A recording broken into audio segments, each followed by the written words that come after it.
بسم اللہ الرحمن الرحیم۔ شرح ابن عقیل کا 5واں باب ہے اسماء و افعال معرب، سبق نمبر 11 میں خوش آمدید۔ آج کے سبق میں ہم سنہ کی جمع کے بارے میں پڑھیں گے۔ وَأَشَارَ بِقَوْلِهِ وَبَابُهُ إِلَى بَابِ سَنَةٍ وَهُوَ كُلُّ اسْمٍ ثُلَاثِيٍّ حُذِفَتْ لَامُهُ وَحُفِظَ عَنْهَا هَاءُ التَّأْنِيثِ وَلَمْ يُكَسَّرْ كَمِيَّةٍ وَمِئِينَ وَثُبَةٍ وَثُبِينَ وَهَذَا الِاسْتِعْمَالُ شَائِعٌ فِي هَذَا وَنَحْوِهِ فَإِنْ كُسِّرَ كَشَفَةٍ وَشِفَاهُ لم يستعمل كذلك إلا شذوذا كذوبة فإنهم كسروه على ذبات وجمعوه وإذن بالواو رفعا وبالياء نصبا وجرا فقالوا زبون وزبين وأشار بقوله ومثل حين قد يرد ذا الباب إلى أن السنين ونحوه قد تلزمه الياء ويجعل الإعراب على النون فتقول هذه سنين ورأيت سنينا ومررت بسنين وإن شئت حذفت التنوين وهو أقل من إثباته واختلف في اضطراد هذا والصحيح أنه لا يضطرد وأنه مقصور على السماع ومنه قوله اللهم اجعلها عليهم سنينا كسنين يوسف في إحدى الروايتين ومثله قول الشاعر دعاني من نجد فإن سنينه لعبن بنا شيئا وشيبننا مردا الشاهد فيه إجراء السنين مجرى الحين في الإعراب بالحركات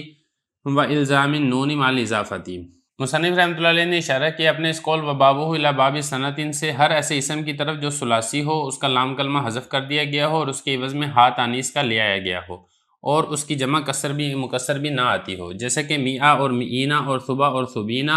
اور یہ استعمال شائع ہے اس جیسی مثالوں میں۔ اور اگر اس کی جمع مکسر راسی ہو جیسے کہ شفا اور شفا ہو تو استعمال نہیں کیا جائے گا اس طرح، مگر یہ کہ شاذ کے طور پہ، جیسے کہ زبا اس لیے کہ اس کی جمع مکسر بھی آتی ہے زباد، اور اس کی جمع سالم بھی آتی ہے حالت رفع میں واو کے ساتھ اور حالت نصبی اور جری میں یا کے ساتھ، کہتے ہیں زبونہ اور زبینہ۔ اور اشارہ کیا اپنے اس قول ومثل حین قد یرد ذا الباب سے اس بات کی طرف کہ سنینہ اور اس جیسی جو دوسری مثالیں ہیں کبھی اس کو یا لازم ہوتی ہے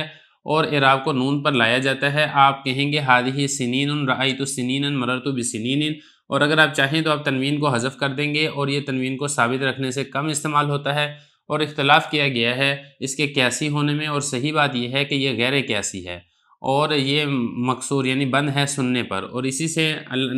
نبی کریم صلی اللہ علیہ وسلم کا فرمان ہے اللہم اجعلھا علیہم سنینا کسنین یوسف، دو روایتوں میں سے ایک روایت میں۔ اور اسی سے مثل شاعر کا قول ہے دعانی من نجد فإن سنینہ لعبن بنا شیئا وشیبننا مردا، یہاں پر جو گواہی ہے وہ یہ ہے کہ جاری کرنا سین کو ہین کی جگہ میں اعراب میں حرکات کے ساتھ اور نون کو لازم رکھنے کے ساتھ اضافت کے ساتھ۔ عبارت ہو چکی ہے، ترجمہ ہو چکا ہے، اب چلتے ہیں اس کی تشریح کی طرف۔ دیکھیں یہ جو حضرت نے فرمایا نا سنہ،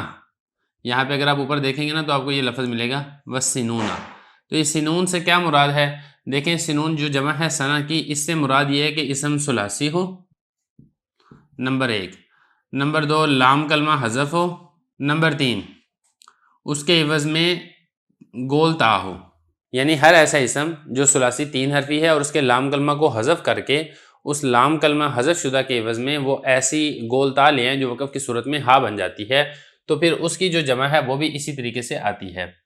یہ فرما رہے ہیں کہ مصنف رحمۃ اللہ نے فرمایا کہ جو ثنا کا باب ہے اس سے مطلب کیا ہے؟ اس سے مطلب یہ ہے کہ ہر اسم جو ثلاثی ہے اس کا لام کلمہ حذف ہو جائے اور اس کے عوض میں ہا تانیث، ہا تانیث کا مطلب یہ ہوتا ہے کہ وہ گولتا جو وقف کی صورت میں ہا بن جاتی ہے، یہ 3 شرطیں، ایک چوتھی شرط بھی ہے، اس کی جمع مکسر نہ آتی ہو۔ جب یہ 4 شرطیں پائی جائیں گی تو پھر ایسے لفظ کی جمع بھی جمع مذکر سالم حالت رفع میں واو نون کے ساتھ اور حالت نصبی اور جری میں یا نون کے ساتھ آتی ہے، جیسے کہ حضرت اس کی مثالیں دے رہے ہیں میعۃ اور میئینہ، ثبۃ اور ثبینہ، اور اسی طریقے سے سنۃ اور سنینہ۔ اب یہاں پہ دیکھیں سنۃ میں اگر آپ غور کریں گے تو سنۃ میں یہ 3 حرفی لفظ ہے اور اس کے آخر میں جو لام کلمہ ہے وہ حذف کر کے اس کے عوض میں گول تالے ہیں جو وقف کی صورت میں ہا بن جاتی ہے۔ بالکل اسی طریقے سے میعۃ، یہاں پر بھی یہ 3 حرفی لفظ ہے، اس کے آخر میں گولتا ہے جو وقف کی صورت میں ہا بن جاتی ہے، لام کلمے کو حذف کر کے وہ لے آئے ہیں۔ ثبۃ میں بھی ایسے ہی ہے، اس کے آخر میں یہ جو گولتا ہے یہ لام کلمے کے عوض کے اندر آئی ہے جو وقف کی صورت میں ہا بن جاتی ہے۔ ان تینوں کی تینوں مثالوں میں اگر آپ دیکھیں گے تو ثلاثی ہے، لام کلمہ حذف ہے اور لام کلمے کے عوض میں گولتا ہے، اور ان کی جمع مکسر نہیں آتی ہے، تو لہذا اس کی جمع مذکر سالم آئے گی حالت رفع میں واو نون کے ساتھ اور حالت نصبی اور جری میں یا نون کے ساتھ۔ آپ دیکھیں اب میعۃ میں اس میں آپ حالت رفع میں کیا کہیں گے؟ میعونہ، حالت نصبی اور جری میں کہیں گے میئینہ۔ اسی طریقے سے ثبۃ میں حالت رفع میں ثبونہ اور حالت نصبی اور جری میں سبینہ، اور اسی طریقے سے جو یہ مثال ہے یہ مثال آپ کے سامنے آ چکی ہے سنۃ اور سنونہ اور سنینہ۔ یہ فرما رہے ہیں وہاد الاستعمال شایع فی ھذا ونحوہ، فرما رہے ہیں کہ یہ والا جو استعمال ہے یعنی یہ والے الفاظ جن کے اندر یہ 4 شرطیں پائی جاتی ہوں ان کی جمع مذکر سالم لے کر آنا حالت رفع میں واو کے ساتھ، حالت نصبی اور جری میں یا کے ساتھ، یہ شائع ہے یعنی یہ بہت کثرت کے ساتھ واقع ہوتا ہے کلام عرب میں۔ فَإِن كُسِرَ كَشَفَةٍ وَشِفَاهُ لَمْ يُسْتَعْمَلْ كَذَلِكَ، آگے فرما رہے ہیں کہ اگر ان میں سے کوئی شرط نہ پائی جائے تو پھر اس صورت کے اندر اس کی جمع مذکر سالم نہیں آتی ہے۔ مثال کے طور پہ ہم نے یہاں پہ چوتھی شرط یہ پڑھی ہے کہ جمع مکسر نہ آتی ہو۔ اگر کوئی اسم ایسا ہے جس کے اندر پہلی تینوں شرطیں پائی جاتی ہیں، ہم جیسے اس کی مثال ہے نا شفتن، اب یہ 3 حرفی ہے، لام کلمہ حذف ہے، اس کے عوض میں آخر میں گول تا بھی آئی ہے، اور لیکن اس کی جمع مکسر آتی ہے۔ اب اس کی جمع مکسر کیا آتی ہے وہ یہاں پہ لکھی بھی ہوئی ہے شفاہ۔ اب یہ اس کی جمع مکسر ہے، تو جب اس کی جمع مکسر آتی ہے تو چوتھی شرط نہیں پائی جا رہی ہے، لہذا آپ اس کی جمع مذکر سالم نہیں لے کر آئیں گے حالت رفع میں واو کے ساتھ، حالت نصبی اور جری میں یا کے ساتھ۔ تو اس کے اوپر سوال یہ پیدا ہوتا ہے کہ کچھ مثالیں ہمیں ایسی بھی ملتی ہیں کلام عرب میں جس میں جو چوتھی شرط ہے یعنی اس کی جمع مکسر نہ آتی ہو، چوتھی شرط نہیں پائی جاتی، اس کی جمع مکسر آتی ہے لیکن اس کے باوجود اس کی جمع مذکر سالم بھی آتی ہے، تو ان مثالوں کا کیا جواب ہے؟ تو اس کا جواب حضرت یہ دے رہے ہیں کہ دیکھیں اس طرح کی کوئی مثالیں ملتی ہوں کہ جمع مذکر مکسر کے ساتھ ساتھ جمع سالم بھی آتی ہے، تو ایسی مثالیں شاذ ہیں اور شاذ کے ساتھ دلیل پکڑنا جائز نہیں ہے۔ یہ بتا رہے ہیں کہ اگر اس کی جمع مکسر آتی ہو جیسے کہ شفا اور شفا، یہ نہیں استعمال کی جائے گی، اسی طرح نہیں استعمال کی جائے گی، کیا مطلب اس کی جمع مذکر سالم استعمال نہیں کیا جائے گی مگر یہ کہ شاذ ہونے کے طور پر۔ اب شاذ کی مثال دے رہے ہیں جیسا کہ زبا، زباتن، اب یہ بھی دیکھیں ثلاثی ہے، لام کلمہ حذف ہے، اس کے عوض میں آخر میں گول تا آ رہی ہے، اس کی جمع مکسر بھی آتی ہے۔ اب جمع مکسر اس کی کیا آتی ہے زباتن، جمع مکسر آنے کے باوجود اس کی جمع سالم بھی آتی ہے، مطلب حالت رفع میں آپ زبونہ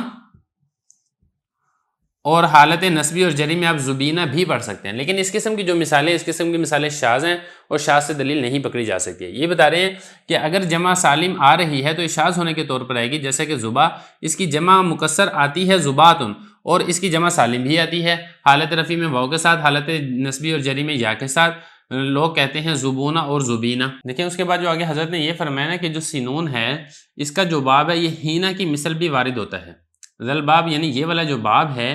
ہینہ کی مثل وارد ہوتا ہے۔ اب دیکھیں جو لفظ ہینہ ہے اس کے اوپر جو اعراب ہے وہ اعراب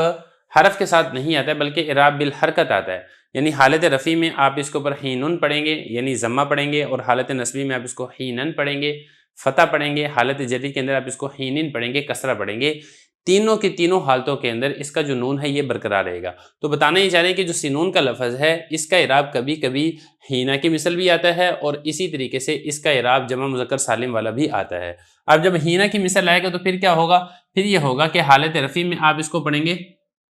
سنینن، حالت نصبی میں آپ پڑھیں گے اس کو سنینن، اور حالت جری میں آپ اس کو کیا پڑھیں گے سنینن، اس طریقے سے۔ دیکھیں یہ فرما رہے ہیں یہاں پر مصنف رحمۃ اللہ نے اشارہ کیا اپنے اس قول کے ساتھ مثل حین قد یرد ذا الباب، اس بات کی طرف کہ سنین اور اس جیسی مثالیں ہیں کبھی یا اس کو لازم ہوتی ہے، یعنی اس کی تینوں حالتوں میں اگر آپ دیکھیں گے نا یہ جو یا ہے یہ برقرار رہے گی، ایسا نہیں ہے جس طریقے سے جمع مذکر سالم میں ہوتا ہے نا کہ صرف حالت نصبی اور جری میں تو یا ہوتی ہے، حالت رفع میں یا نہیں ہوتی ہے بلکہ واو ہوتی ہے، ایسا نہیں ہوگا۔ یہ بتا رہے ہیں کہ تینوں کی تینوں حالتوں میں یا باقی رہے گی، تلزمہ الیاء، اور اس کا جو اعراب ہے وہ نون کے اوپر آئے گا، آپ یہ کہیں گے ہذہ سنین رأیت سنینا مررت بسنین۔ ایک طریقہ یہ ہے، دوسرا طریقہ یہ ہے کہ آپ تنوین کو حذف کر دیں اور آپ اس کو جمع مذکر سالم والا اعراب پڑھیں، حالت رفع میں سنونا، حالت نصبی اور جری میں سنینا، ایک طریقہ یہ بھی ہے، لیکن اس تنوین کو حذف کرنا اس کو ثابت رکھنے سے کم استعمال ہوتا ہے، اکثر و بیشتر جو کلام عرب کے اندر استعمال ہوتا ہے وہ اسی طریقے سے استعمال ہوتا ہے، یعنی ان کا اعراب جو ہے وہ اعراب بالحرکت استعمال ہوتا ہے، اعراب بالحرف استعمال نہیں ہوتا ہے۔ وقت اختلف فی اضطراد ھذا والصحیح انہ لا یضطرد، اب اختلاف ہے اس بات کے اندر کہ آیا یہ قیاسی ہے یا پھر یہ غیر قیاسی ہے، یعنی یہ جو لفظ ہے سینونا کا یہ قیاسی ہے، اس کو جمع مذکر سالم کے اوپر قیاس کر کے آپ اس کو جمع مذکر سالم والا اعراب دیں گے، یا پھر اس کو آپ جمع مذکر سالم کے اوپر قیاس نہیں کریں گے اور اس کا اعراب جو ہے وہ بالحرف نہیں بلکہ بالحرکت جاری کریں گے، حالت رفع میں ضمہ کے ساتھ، حالت نصبی میں فتح کے ساتھ اور حالت جری میں کسرہ کے ساتھ، اس بارے میں اختلاف ہے۔ جو صاحب الفیہ ابن مالک ہیں انہوں نے کیا فرمایا تھا؟ انہوں نے تو یہ فرمایا تھا وَعِنْدَ قَوْمٍ يَتَّرِدُ، ایک قوم کے نزدیک یہ مترد ہے۔ جو شارح ہیں شارح فرما رہے ہیں کہ جو صحیح بات ہے وہ یہ ہے کہ یہ غیر قیاسی ہے، اس کو جمع مذکر سالم کے اوپر آپ قیاس نہیں کریں گے، اور اس کا جو اعراب ہے وہ اعراب بالحرکت دیں گے، آپ اس کو اعراب بالحرف نہیں دیں گے۔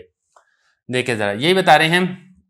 وَهُوَ أَقَلُّ مِنْ إِثْبَاتِ وَاخْتُلِفَ، اور اختلاف کیا گیا اس بات کے اندر کیا ہے یہ قیاسی ہے یا پھر یہ غیر قیاسی ہے۔ صحیح بات یہ ہے کہ یہ غیر قیاسی ہے، یہ سماع پر موقوف ہے، یعنی عرب کے کلام میں جہاں کہیں آپ سنیں گے کہ انہوں نے اس کو اعراب بالحرکت دیا ہے، آپ بھی اس کو اعراب بالحرکت دیں، اور جہاں کہیں آپ عرب کے کلام کے اندر سنیں گے کہ انہوں نے اس کو اعراب بالحرف دیا ہے، آپ اس کو اعراب بالحرف دیں گے۔ اس کے لیے کوئی قاعدہ کلیہ اور اصول نہیں ہے کہ کہاں پر آپ نے اس کو اوپر اعراب بالحرکت جاری کرنا ہے اور کہاں پر آپ نے اس کو جمع مذکر سالم کے ساتھ لاحق کر کے جمع مذکر سالم والا اعراب آپ نے لفظ